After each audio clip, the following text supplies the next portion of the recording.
que no saben qué hacer, ¿verdad? Hay muchas personas que no saben qué hacer con su ataque de ansiedad. Y ese ataque de ansiedad tiene que ver con la misma frustración emocional de no poder controlar lo que está pasando afuera.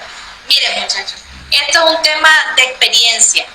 El que trabaja con ansiedad sabe que hay algo en la persona que no está sabiendo controlar.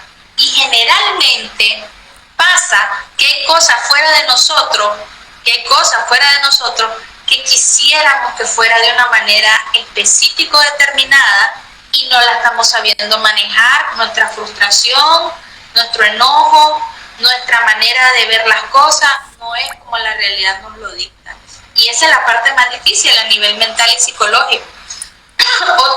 Otra cosa importante es que los cambios, hay personas que no aguantan los cambios. Ese es otro factor que puede generar mucha ansiedad. Pérdidas, cambios y separaciones. No vamos a hablar de la depresión, pero hay un trastorno específico del cual vamos a trabajar también y vamos a hablar en otro en vivo, que es el trastorno ansioso depresivo. Cuando están mezcladas las dos, es un ciclo que no termina, muchachos. O sea, a veces estoy triste y a veces ando demasiado ansioso. Y entonces la ansiedad ya no está sola, sino que hay un componente mayor y más fuerte y más profundo. Y entonces ahí es donde tenemos que ir verificando que nuestra ansiedad no tome la otra parte de la tristeza. Sí, exacto. Hay muchos problemas en nuestra existencia que no sabemos manejar y controlar. Hay cosas que no, por ejemplo, los bancos, las deudas y esas cosas que nos están llamando a cada rato y tenemos que resolver, y a veces hay muchas cosas que... Entonces, el método para manejar la ansiedad y decir, ok, tal vez no, ahorita no lo puedo resolver, tal vez en este momento no lo puedo resolver, muchachos, pero en otro momento lo voy a resolver. O sea, no es desesperarse, no perder el control. Ahí es donde vamos a saber cómo, porque el cómo es lo importante. No sirve de nada decirle no lo hagan, sino el cómo. Y les voy a decir otra cosa más. El síndrome de la abstinencia con las cosas de las adicciones tiene una gran relación con la ansiedad. La mayoría de personas ansiosas tienen adicciones. ¿Y esto por qué será? Se preguntarán ustedes. Es porque la ansiedad tiene un componente sistémico familiar, genético, en donde se desarrollan los síntomas también por las dinámicas familiares, también por la dinámica fisiológica. Por ejemplo, si tuvimos un padre alcohólico o una madre alcohólica, va a ser más fácil que nosotros desarrollemos ansiedad, principalmente por las situaciones que se viven cuando estamos en un hogar donde hay padres alcohólicos. Por ejemplo, estoy dando un ejemplo general. O por ejemplo, cuando la persona tiene un sistema nervioso bastante vulnerable, y ese sistema nervioso bastante vulnerable lo que hace es que cualquier situación de vida le reviente. O sea que ya está a la flor de piel, el trastorno de ansiedad está ya latente para explotar o para salir a la luz, y entonces pasa algo exactamente y ¡pum!, revienta el trastorno, revientan las crisis. Ya, y los problemas económicos, sobre todo en nuestro país y en muchos de nuestros países latinoamericanos, es un factor muy fuerte de ansiedad. Entonces, tenemos que aprender a manejar, a organizarnos financieramente, a hacer presupuestos financieros, etcétera. O sea, ya hay otras cosas de orden. Gracias, Pablo, por apagar el micrófono. Estoy hablando del origen emocional y mental de la ansiedad, muchachos. Y la imposibilidad de estar en el presente es uno de esos. Siempre andamos corriendo en el futuro. Siempre estamos pensando que el futuro es lo que nos va a solucionar la vida, y no. Lo que nos va a solucionar la vida es lo que vamos a hacer nosotros en el momento presente. Nos dice Edmundo Bello que vivimos en supervivencia, sí, porque nadie nos preparó para estar listos para la vida. Cuando nuestros pobres padres tuvieron también dificultades en la crianza, nuestra crianza ha sido con diferentes dificultades. Entonces, claro, la crianza disfuncional o las familias disfuncionales donde nosotros crecimos tienen que ver con la manera en que manejamos los problemas externos y nuestros mismos problemas internos y los pensamientos. Ahora, vamos a la parte interna de la imposibilidad de estar en el presente. ¿Dónde está nuestra mente y nuestros pensamientos? Escribamos ahorita 3 pensamientos recurrentes durante todo el día, del día de hoy. 3 pensamientos recurrentes. Esos 3 pensamientos recurrentes los tenemos que identificar, o sea, de decir, este pensamiento es un pensamiento que me da miedo, este pensamiento me da pánico, este pensamiento me da vergüenza, este otro pensamiento me da tristeza, este otro pensamiento me da alegría. Y entonces comenzamos nosotros a hacer un filtraje, porque si filtramos lo que estamos pensando, vamos a elegir la conducta. Pero si nosotros nos dejamos llevar en el momento por nuestro pensamiento y no lo cuestionamos, no lo verificamos, no nos ayudamos a nosotros mismos, digamos, a entender que ese pensamiento puede ser que no sea real, puede ser que ese pensamiento también puede ser que me esté llevando a un ataque de pánico. Y antes de que venga el síntoma físico, veo qué está pasando en la mente. Porque si estás constantemente enfocado afuera, no te das cuenta qué está pasando en tu mente y entonces el ataque de ansiedad explota porque no estás sabiendo manejar primero lo de adentro, sino que estás pendiente de lo de afuera. Puedes decir, no está pasando nada, todo está bien, porque afuera no hay nada y adentro. Exacto, gracias Guillermo. Otro síntoma dice, ¿y adentro qué está pasando? Tal vez estoy en el pasado pensando aquella situación que me agarré del pelo con no sé quién y entonces, claro, ese trauma está ahí sin haberse trabajado y aquí le puse asuntos no resueltos. Asuntos no resueltos, las preocupaciones, los traumas y los miedos. Hola Victoria Gadea, gracias por tu comentario. Dice acá, ¿la ansiedad es individualizada o siempre va a ser parte de otro tipo de problema? Por ejemplo, ¿podría ser parte de un síndrome de estrés postraumático? Sí. Ahora, la diferencia entre un trastorno de ansiedad y un síntoma de ansiedad son 2.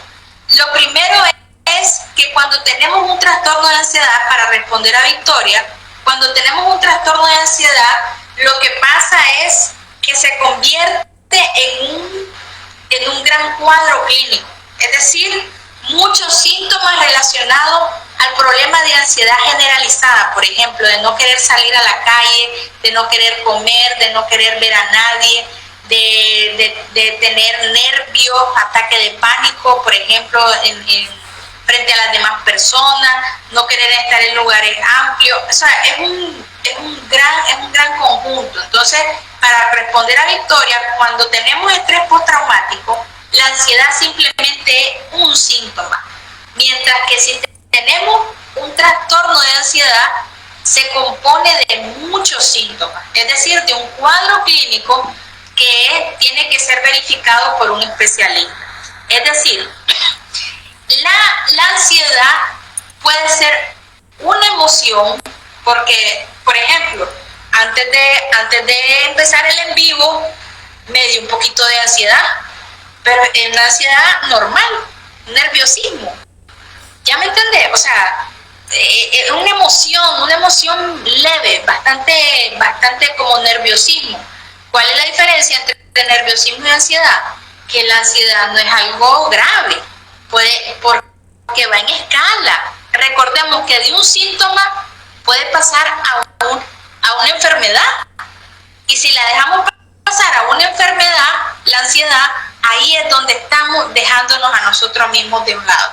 Ahí es donde no estamos priorizando nuestra salud. Porque si vos decís, ¿qué es lo que me da ansiedad? Síntomas de ansiedad. Por ejemplo, salir al púlpito y leer una lectura, ¿verdad? Me da un poquito de ansiedad.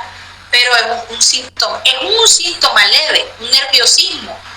Pero si venís y, por ejemplo, te da miedo salir a la calle, como dice Carlos Hernández, un excelente paciente, entonces te da miedo, ahí ya hay un componente mayor a nivel mental.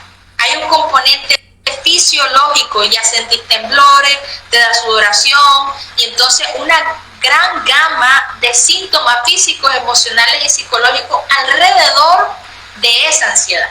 ¿Sí me expliqué, verdad, Victoria? A ver qué nos dice Guillermo. Guillermo dice que otros síntomas de los trastornos de ansiedad son la dificultad para concentrarse, tomar decisiones, ¿verdad? Si es irritabilidad, tensión, inquietud, náuseas, malestar abdominal, palpitaciones, sudoración, tiritones, temblores, trastornos del sueño. El trastorno del insomnio, el trastorno del sueño, está clasificado, muchachos, como un trastorno de ansiedad. No hay un apartado en el DSM-4 ni en el DSM-5 que digan trastornos del sueño. El trastorno del sueño hay diferentes tipos, pero hay dos principales: el insomnio y la hipersomnia.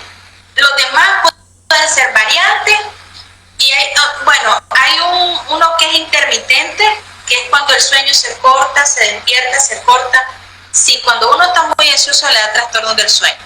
Pero ¿cómo puedes resolver esos trastornos del sueño? Dándote cuenta cuál es el origen de la ansiedad y resolverlo. Si es un tema que no se ha resuelto, si es una preocupación, si es algo, entonces lo resolvemos.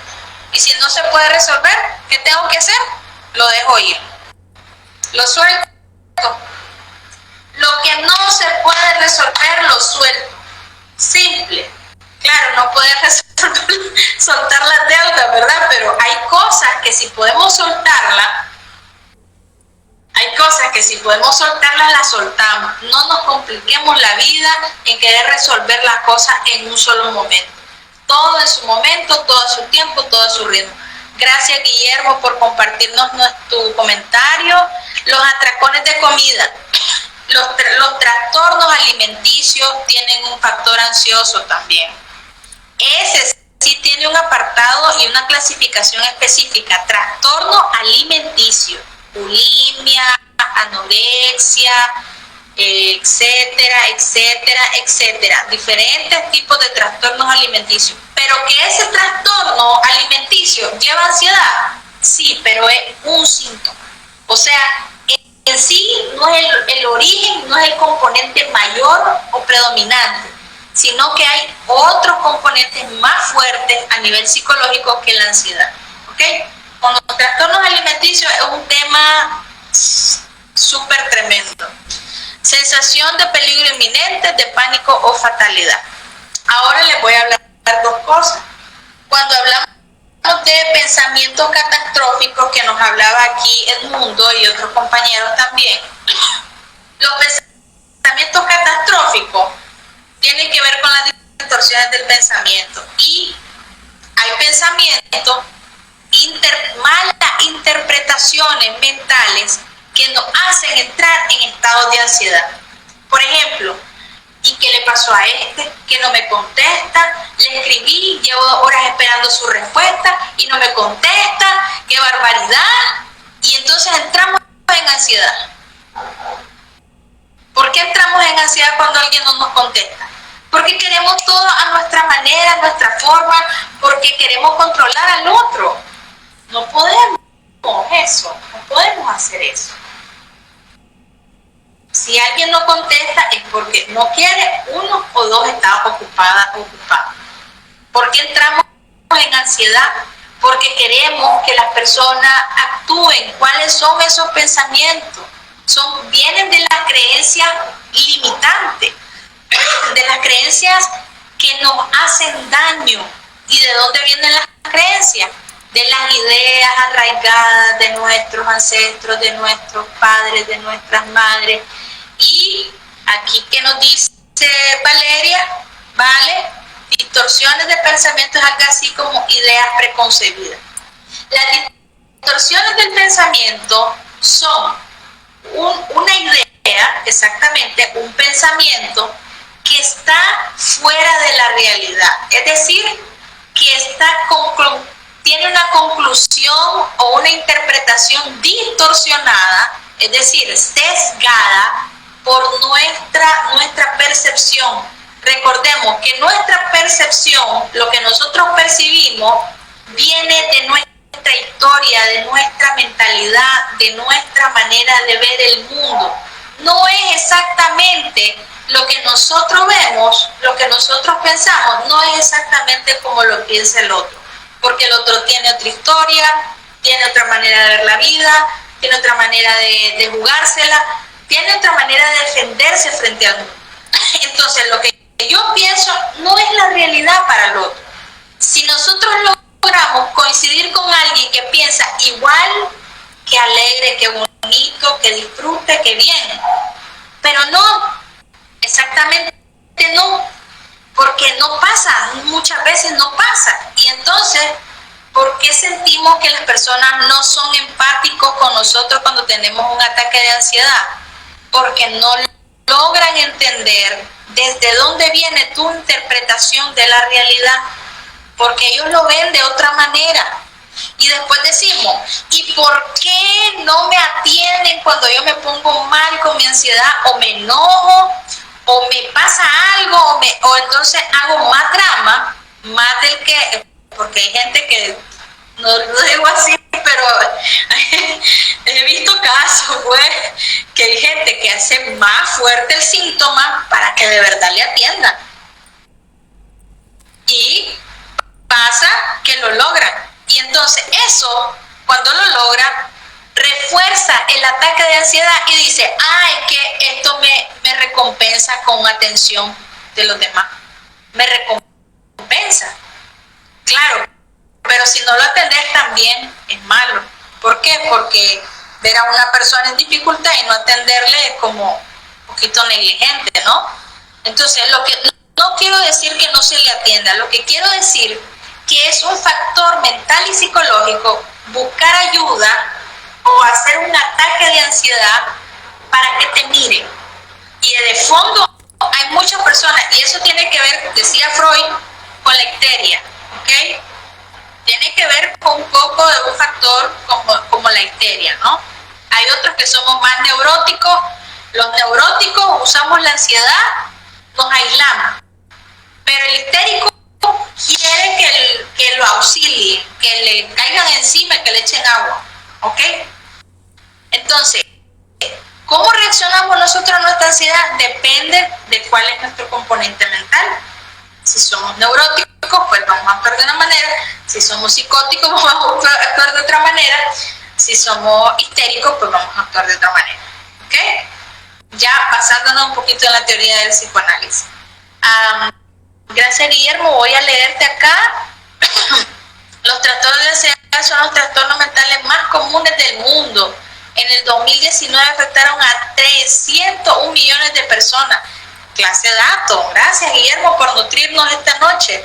En el primer año de la pandemia por COVID-19, la prevalencia mundial de ansiedad y depresión aumentó un 25%, según un informe científico publicado por la Organización Mundial de la Salud. Gracias, Guillermo, por esos datos importantes. Vámonos a lo práctico. Desde que vimos que un montón de gente se nos estaba muriendo, nuestros amigos, nuestros seres queridos, personas que se quedaron sin familia con el COVID-19, sin familia, ¿cómo no van a pensar que desarrollaron algún tipo de ansiedad a la pérdida o algún tipo de ansiedad con el tema?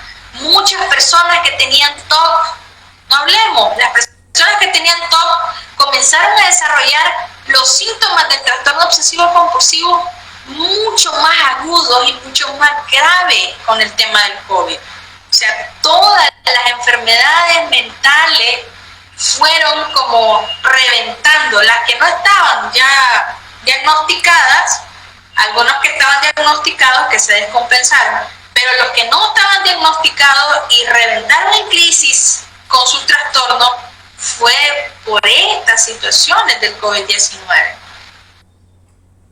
Gracias, Guillermo, por tu nutrición. Los trastornos ansiosos tienen que ver con lo que hago yo, con mi manera de convivir con el mundo, con mi manera de tratar con las demás personas, con la manera en que yo me veo a mí misma en el mundo y qué rol juego. Miren, hay una cosa importante aquí, el tema de si estoy claro qué quiero hacer con mi vida. Hay mucha gente que entra en ansiedad y no sabe por qué, a lo mejor tuvieron una buena vida, etcétera, etcétera, pero no tienen un propósito, no tienen una motivación, no tienen una meta. Y entonces, claro, la ansiedad viene porque no hay una seguridad en un futuro. Nosotros hacemos las cosas de manera mecánica, automática, y hay personas, claro, que la mente les juega en contra. ¿Por qué? Porque no nos hacemos amigos de nosotros mismos. Tenemos que ser nuestros mejores amigos, nosotros con nosotros mismos. ¿Por qué nos hablamos de manera pesimista para nosotros mismos? ¿Por qué nos decimos que no lo vamos a poder hacer? ¿Por qué nos decimos que no lo vamos a lograr? Claro, el factor mental y psicológico es como no puedo hablarme bien, no puedo hablarme bonito, no puedo hablarme con calma, no puedo hablarme y darme tranquilidad, darme esperanza, darme fe, darme una palmadita, lo hiciste lo mejor, lo que pudiste, o está bien, lo vas a lograr, etcétera, ¿ok? Esa es la parte donde decimos qué tiene que ver nuestra mentalidad, nuestro mindset con la ansiedad que estamos viviendo. Porque si vivimos esta ansiedad y decimos de dónde viene, cuál es el origen emocional y mental, que aquí dije varias, revisemos de nuevo el video, compartamos el video, comentémoslo, hablemoslo. Muchachos, hay casos de casos, cada caso tiene su particularidad.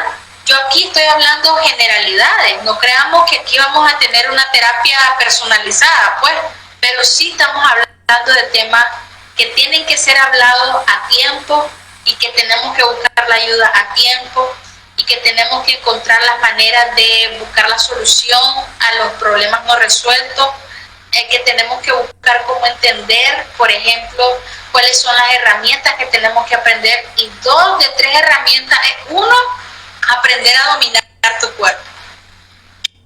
¿Qué es dominar tu cuerpo? Dominar tu cuerpo es encontrar el balance y el equilibrio tanto a nivel hormonal, a nivel cerebral y a nivel visceral.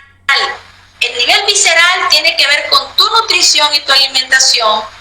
El nivel emocional, o sea, tu cuerpo, el nivel de sensaciones fisiológico, tiene que ver con la evacuación, la micción, tiene que ver todo lo que estás desintoxicando de tu cuerpo, depurando tu cuerpo.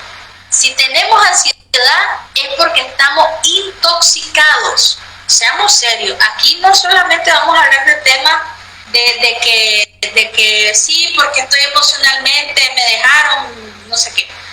No, si estás ansioso es porque estás cargado de noradrenalina, de adrenalina, y tu cerebro, tu sistema nervioso está intoxicado de cortisol y tenés que buscar cómo desintoxicarte. Eso es una cosa importantísima. Y después, ¿cómo desintoxico las emociones? Trabajo mi enojo, mi autocontrol, trabajo mi bienestar emocional, me priorizo a mí mismo, comienzo a hacer ejercicio, comienzo a meditar, comienzo a hacer yoga, comienzo a hacer lo que sea que sea para tu bien.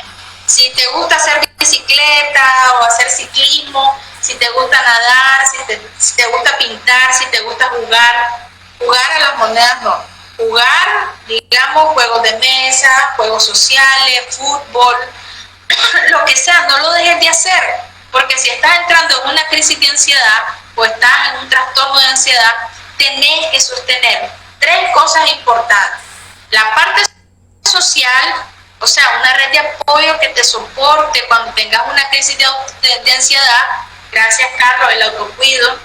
A nivel social, a nivel emocional, que es expresar tus emociones, es decir, llorar si tenés que llorar, escribir una carta si tenés que cerrar algún ciclo, hacer cierre, rituales para limpiarte emocionalmente, decir, tengo que escribir todo esto y sacarlo de alguna manera, hablarlo con un terapeuta, hablarlo con un amigo. No es lo mismo, ¿verdad? Pero podés hablarlo con alguien que te escuche solamente.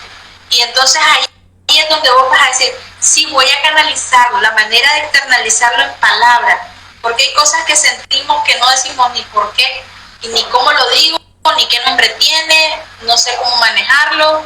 Y decir, no sé, también es válido. O sea, que podemos estar claros de que la parte del manejo, solamente decir, no sé cómo manejar mi ansiedad, ya es un paso de aceptación para buscar la ayuda.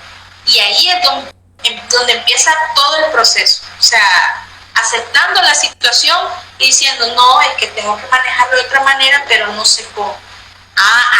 Ahí viene la parte de dar el paso. Y entonces, la otra parte es a nivel mental. Los pensamientos ansiosos, identifiquémoslos. No, me está dando ansiedad este pensamiento. O sea, pensar a cada rato, tengo que pagar.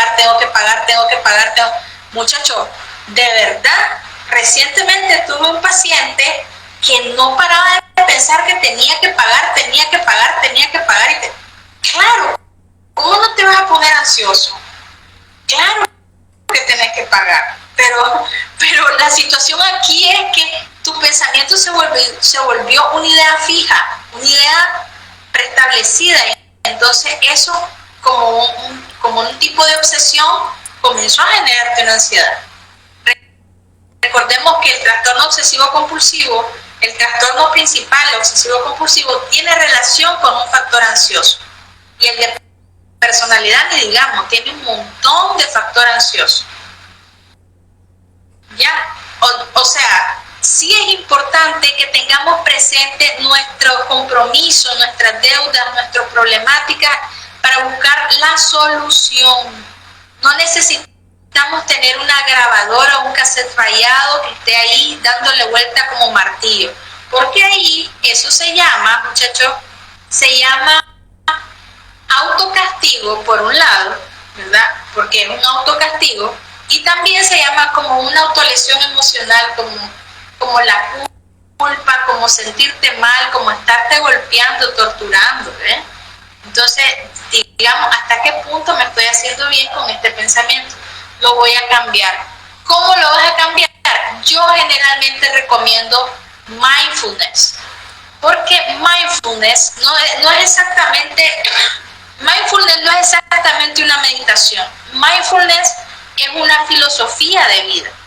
Y con la mindfulness nosotros aprendemos cómo a lidiar las cosas y a clasificarlas. Esto fue el pasado, esto es el presente y esto es el futuro. Y la mindfulness lo que hace es ayudarte a elegir el presente. ¿Qué puedo hacer en mi presente para resolver este conflicto, para resolver esa situación, para resolver ese problema? Y entonces, con la mindfulness, estamos completamente atentos a lo que está pasando. No solamente nos juzgamos, porque cuando nosotros nos vemos ansiosos, ay no, me voy a morir, soy un tal por cual, aquí, allá, nos juzgamos cuando nos vemos descontrolados. No. Tu diálogo interno tiene que comenzar a hablar y a decirte, tu diálogo interno tiene que empezar a decirte, tranquilo, todo va a estar bien, yo sé que puedo lograrlo, yo lo voy a conseguir, yo voy a terminar esta deuda, en tanto tiempo lo acabo. O sea, comenzar el diálogo a transformarlo. Margarita Pasos tiene un video súper bello que me encanta sobre el diálogo interno. Y habla, Margarita Pasos, que es una gran coach, ¿verdad? Habla de que nuestro diálogo interno tiene que ser como ese motivador o ese entrenador que está ahí constantemente sacándonos lo mejor de nosotros mismos. No podemos darnos el lujo de estarnos saboteando, porque la mente, nos dijo acá una estimadísima, nos dijo Belén, que la mente nos juega en nuestra contra. Sí, nos juega en nuestra contra. ¿Por qué? Porque no la hacemos nuestra aliada. ¿Por qué no la hacemos nuestra motivadora? ¿Por qué no la convertimos requiere un trabajo bastante profundo? Sí. ¿Se puede? Sí, muchachos, sí se puede. Sí se puede. Sí se puede hacer a tu mente aliada. Y cuando tenemos una mente ansiosa, hay una frase súper bella que es: todo está bajo control. Pero no bajo tu control, no tu control, sino el control del de arriba. O sea, todo lo que tenga que pasar va a pasar. No lo podemos evitar. Todo lo que vas a resolver, lo vas a resolver, se va a resolver, tenés que trabajar en ello, tenés que ser responsable, sí, pero no te tortures, no te maltrates, no busques el problema. Ahí es donde tenemos que enfocarnos. Ahí tenemos que enfocarnos. Ahí tenemos que tomar ese empoderamiento en nuestra mente y decir: no, esto de mi mente no soy yo. Es que vos no sos ese pensamiento. Vos no sos ese pensamiento que está en tu mente. Esa es una idea preconcebida, como nos dijo Belén. Es una idea preconcebida que nos la enseñaron con algunos mandatos, algunos ejemplos de nuestra familia. Ahora, nadie tiene la culpa aquí. No, nadie tiene la culpa. Todos lo hemos aprendido. Esto viene de generación en generación, es cultural. Todos los latinos somos ansiosos, la mayoría de los latinos somos ansiosos, también los europeos, también los australianos, también todos. Tenemos factores de ansiedad, en menor escala a mayor escala. Desde lo más pequeño, como les digo, desde un pequeño nerviosito de salir en el en vivo hasta lo más grande, un gran ataque de pánico, ¿ya? Pero todos en alguna medida tenemos, aunque sea una pizca de ansiedad. Que si trabajamos todos en pro de salir de eso, todos tenemos que estar en esos procesos. O sea, esos procesos de mantener el equilibrio, el balance, el bienestar, es un trabajo de todos. No es un trabajo de las personas que están enfermas, muchachos. No. Es un trabajo de las personas que quieren crecer, que tienen una perspectiva de motivación, de superación. No es solo por enfermedad. Porque si lo viéramos desde la patología, entendiéramos que solo las personas ansiosas ven este live. No, es porque también tenemos personas que están cerca de nosotros que necesitan ayuda y queremos entender cómo es que funciona en esa persona. Digamos que vos estás viendo este en vivo en este momento y vos no tenés ese problema. Perfecto. Pero conociendo sobre este tema, vas a entender a las personas que amás que están viviendo esa situación. Por eso es que tenemos que instruirnos en estos temas. Porque aquí nos dijo Guillermo, 300 millones de personas en el mundo. Yo diría diagnosticadas, y las que no están diagnosticadas, quién sabe cuántos, 300 más, ¿verdad? Entonces, seamos conscientes de que el aprendizaje de nuestra salud mental es no solo para nosotros, sino para todas las personas que están en nuestro entorno. Y por eso estamos creciendo en salud mental, porque nos informamos, porque leemos, porque estudiamos, porque compartimos la información. Sinceramente yo no lo sé todo, pero yo lo que quiero es que las personas que entran, expertos que entran en estos espacios, también compartan sus ideas, también se sientan bienvenidos, también puedan compartir con todas las personas que necesitan ayuda. ¿Sí? Estamos, preguntas, preguntas. ¿Alguien quisiera participar, decir algo? Pueden levantar la mano. Estamos en el tiempo de 10 minutitos para hacer preguntas y respuestas o compartir algún comentario. Estamos en tiempo. Gracias a todos por escucharme. Pueden escribir sus comentarios aquí de la sesión, dejarme 3 cosas que se llevan, 3 aprendizajes, ¿verdad? ¿Cómo se sintieron? Los escucho.